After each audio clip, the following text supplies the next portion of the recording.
Bors. Bors in the letters. The letters to Bors, to beloved.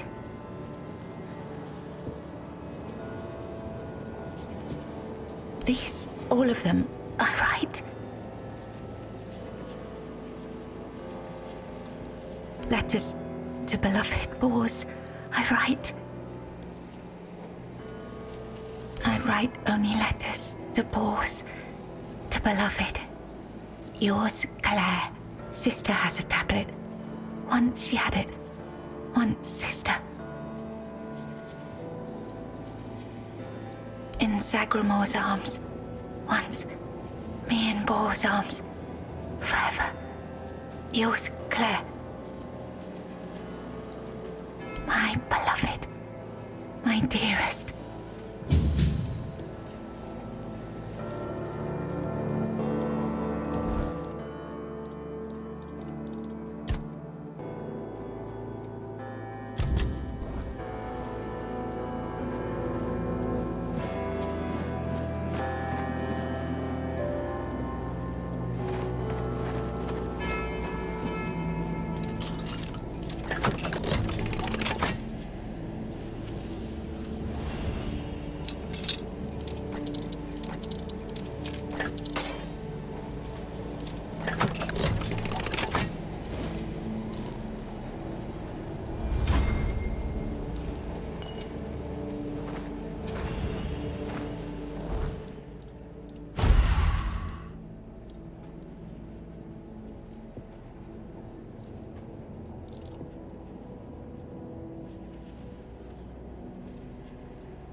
Once upon a time, there lived a young maiden named Claire.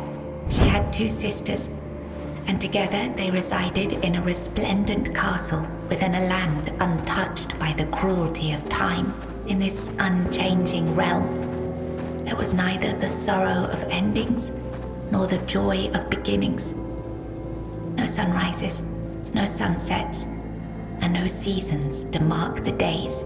Such was the design of the eldest sister, whose insatiable hunger for control bound the kingdom in eternal stillness. She hoarded love and devotion as a dragon hoards treasure. Yet for all her power, her heart remained empty, cursed to feel nothing for eternity. Claire, the youngest and gentlest of the sisters, moved quietly through the cold, unchanging halls. Her beauty was, too, untouched by age or hardship. Yet unlike her sisters, Claire possessed a secret, a flicker of defiance against the curse that gripped their land. Her heart remained free, protected by a force beyond even her eldest sister's reach. True love. This love bound her to a noble young man named Bors, whose memory was her light in the kingdom's shadow, though torn apart by dark magic. Claire refused to surrender to despair. She knew that giving up hope would mean losing. It was the height of summer when young Bors first laid eyes on the maiden of his heart, working in the fields, his skin bronzed by the sun. He paused as the sound of hooves drew near. A lone maiden approached, her hair shimmering like spun gold, her cheeks rosy and her waist snugly drawn into a spring green corset. While the other peasants bowed their heads, Bors stared unabashedly. Sensing his gaze, the maiden turned sharply, startling her sleep. The horse reared and she tumbled from the saddle, straight into Bors's waiting arms. Their eyes met, and in that instant, the maiden felt herself lost A warmth bloomed upon her cheeks, but a deep foreboding stirred in her stomach, for she knew there would never be another man who could claim her heart so completely. From that day forward, she rode past the fields daily, offering boars water and sharing quiet moments beneath the shade of a willow tree. Days stretched into nights, and the two surrendered to love. But one day, as the maiden passed the field, her beloved boars was nowhere to be found. She waited beneath the willow until darkness fell and reluctantly returned to the castle. The next day, and the one after that, she returned. Long ago, there lived a maiden named Claire, fair of face and gentle of heart, cursed by her cruel sister to remain imprisoned in a high tower, forbidden to step beyond its walls or look out of the window. She spent her days weaving a tapestry of the outside world, a world she could glimpse only through the reflection in an enchanted mirror. Yet Claire dared not lift her eyes from the loom, for the curse was absolute. If she ever stopped her weaving to gaze out the window herself, the fragile thread of her life would snap. One day, the mirror revealed a grand procession on the road below. Among them rode a knight clad in gleaming silver armor, a sapphire cape following behind him. His warm eyes and copper hair struck Claire's heart with longing. Unable to resist, she rose and stepped toward the window for a glimpse of the gallant knight. The moment she moved, a terrible pain gripped her chest and the mirror shattered. Claire, knowing the curse had claimed her, fled the tower. She reached the road just as the procession passed, grasped the knight's cape, and collapsed. Sir Bors turned a sudden tug, leapt from his horse and caught her. Her breath grew faint, and she whispered, "Do not grieve, for I am glad to have seen you, my knight." With those words, her spirit departed. Sir Bors wept bitterly, for never had he seen a maiden of such beauty and grace. His heart swelled with both joy and despair, for he knew he would never again love another as he loved the fair and cursed maiden, Claire. In the days of King Sagremor, there lived Bors, a wandering minstrel whose songs were famed for their beauty and sorrow. Among his melodies was one that bore the weight of his heart, the ballad of a lady named Claire.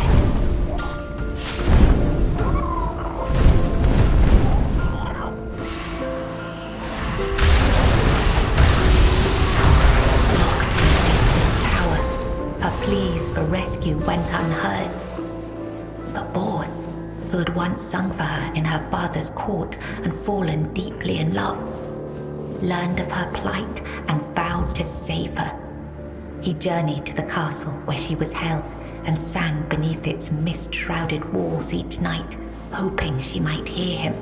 At last, a faint voice joined his song. Claire, her spirit unbroken despite her captivity. Determined, Bors devised a daring plan.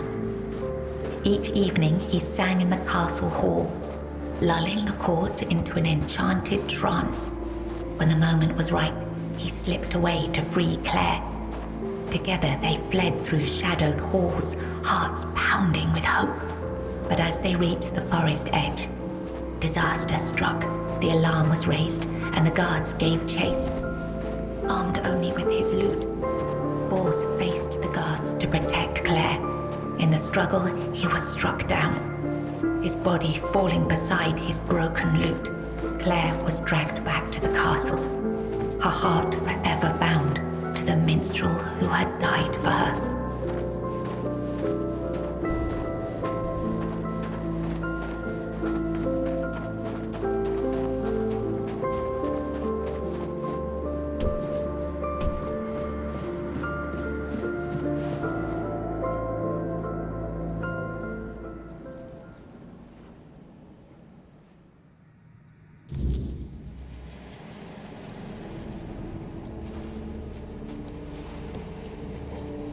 was writing something. Something important. Do you know what it was?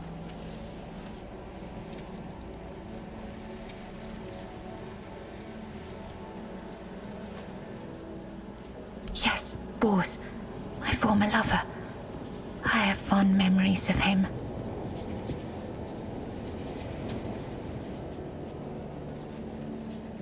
Really? Perhaps that was true once. I longed for my own Sagremor. I craved love, true love. A beloved, not a dog. My dearest Bors, I'm sorry. Here, you've read these notes on the stacks of paper. My handwriting. I must have written them, yes. Strange. No, I'm sorry. My sister. I have 2 sisters.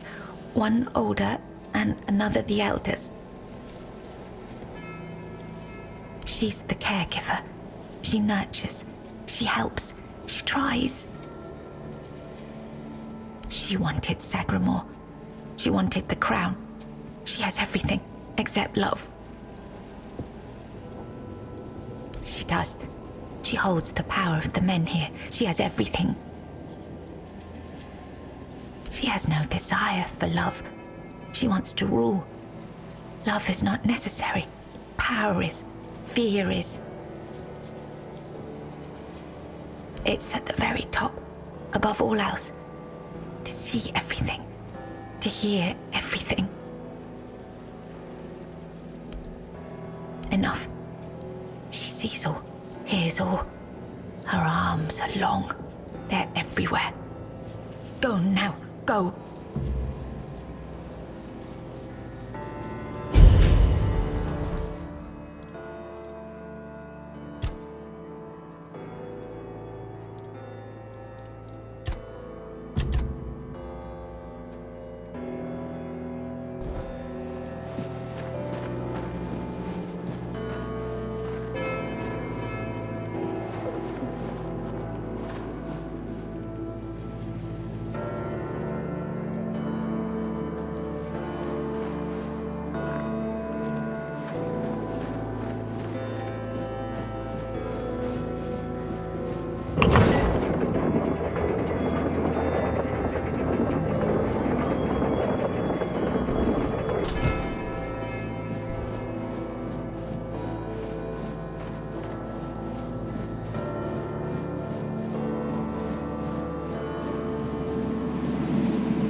Who goes there?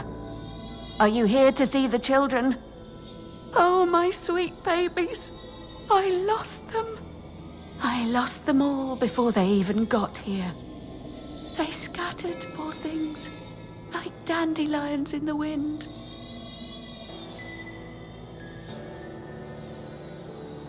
The Queen. She wants nothing to do with me. I failed her so terribly that she no longer wishes to see me. I've fallen so far from her good graces. But I will make it right. You'll see. I just need the children here, safe and sound. Maybe when she sees them, even as they are, she will love them just as much as I do. My little flowers, they're all gone. Met their grim fates within these castle walls. They die and die at the hands of those who should have loved them, or through their neglect. Poor little things. They deserved so much better. After all, they were barely more than blood on our sister's white sheets.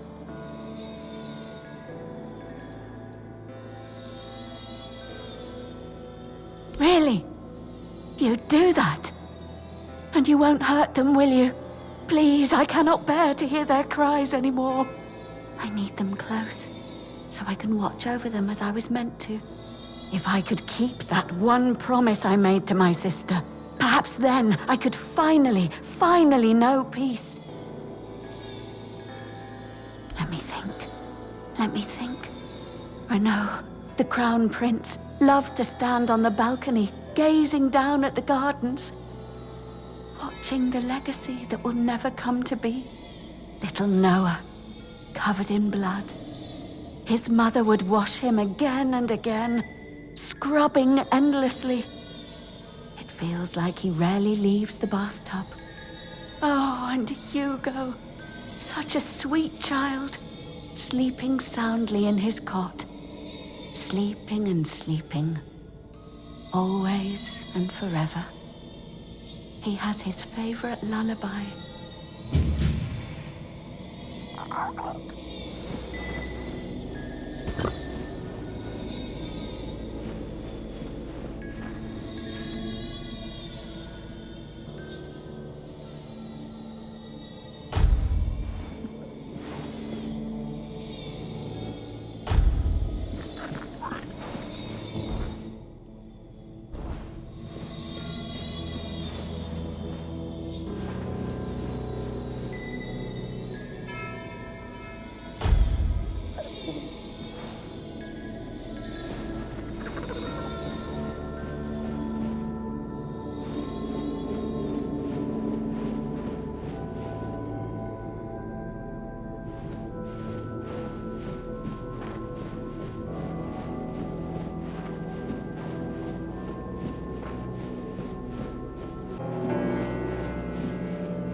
He's gone. Young Prince Renaud. Oh, by the gods, lost for good this time. The midwife will wring my neck with her bare hands. I can't. No, I won't go back to her like this. And the Queen, she'll do worse. Much worse. Have you ever seen her angry? Hopefully not. Oh, yes, of course. Straight into the void. He stood there for a long while, just staring into the well, and then he was gone. He just stepped in like it was the most natural thing in the world. Oh, surely you don't mean to. Oh, may the gods watch over you. Or, no, wait. Better they don't look upon someone heading into a place like that. They might feel disgusted. But I wish you luck. Remember, Everything you do is being judged.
Did the midwife send you? Or was it that coward who's supposed to be keeping me under their heel? Don't take it personally. You're not that special. Nobody is. I just wanted you to leave me alone, but as always, everything in this house proves hopelessly useless. Any form of service, flawed and feeble. They lack competence. Next time, I'll find a deeper despair and an emptier void to hide in. The firstborn of the king and queen, a proper little princeling, almost grown, though life has never tested me thanks to the comfort I was raised in, which is why I'm full of whims, why I think only of trivialities, why I'm just a gilded youth unable to appreciate what I have. I won't bother listing every one of my vices. Mother won't be pleased with how miserably the court servants perform their duties. She never handled disobedience well. Well then, we can skip pedagogical lectures, as I know you'll force me to return at the end. And later, I'll try to run away again. Spare yourself the trouble. You don't have to drag me by the hand, I know the way back. The Queen's little lapdog. Phew.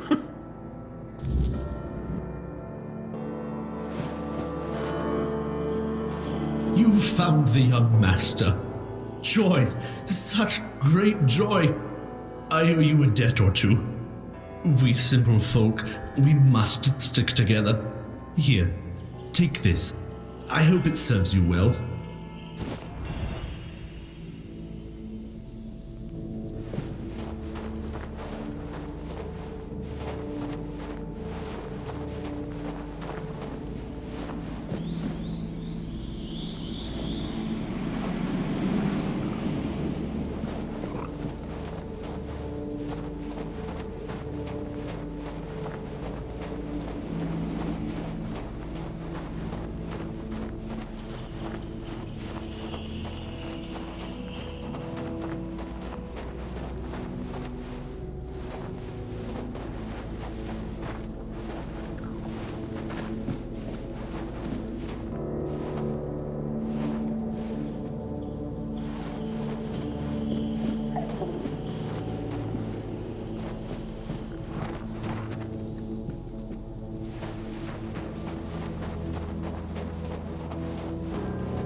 Why did you kill me? I didn't want to. I didn't want to be like that. Mum, she used to call me Little Fish sometimes, when she was in a good mood. But when she wasn't, she'd call me bastard, misfortune, or mistake. Once, during a bath, I cried that the water was too hot. So she pushed me fully underwater and held me there until I learned. After that, the water was always cold. Mama is the most important one. She controls everything. Everything rests on her shoulders. I can't disturb her. Then I was here, sitting in the water, and I never cried again.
They are here.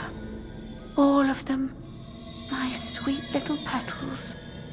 I'm so sorry. I should have tried so hard to bring you into this world.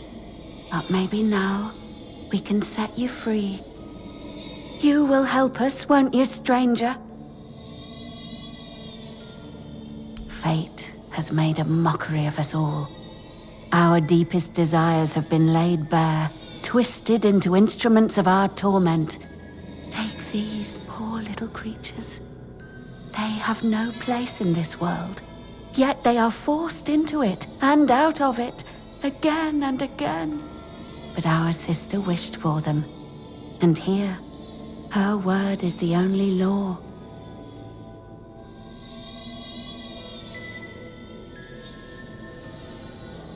My sister's reign must end.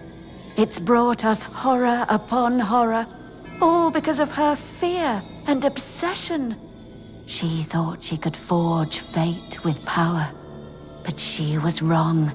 Fate is inevitable, and the one she claimed was never hers to begin with.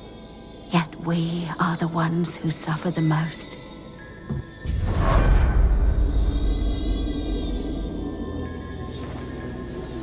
Hello again, my lord.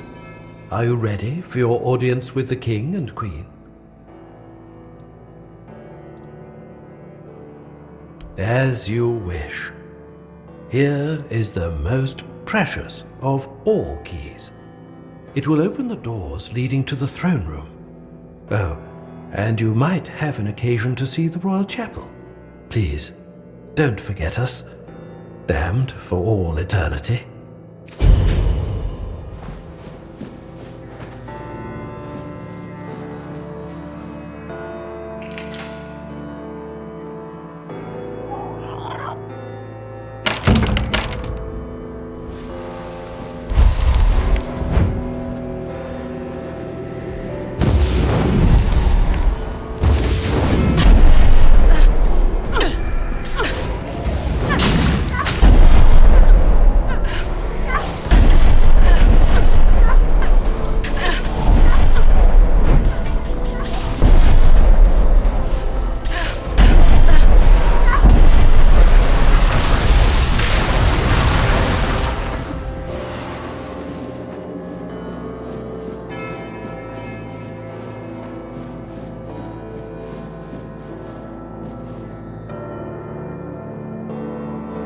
Of change, you have been noticed. I was chosen to extend you an invitation to speak. But first, you must let me show you something beautiful. The mycelium. Do you agree? I am not the one who can give you that insight. You will learn everything during the conversation. I promise that nothing will be hidden from you.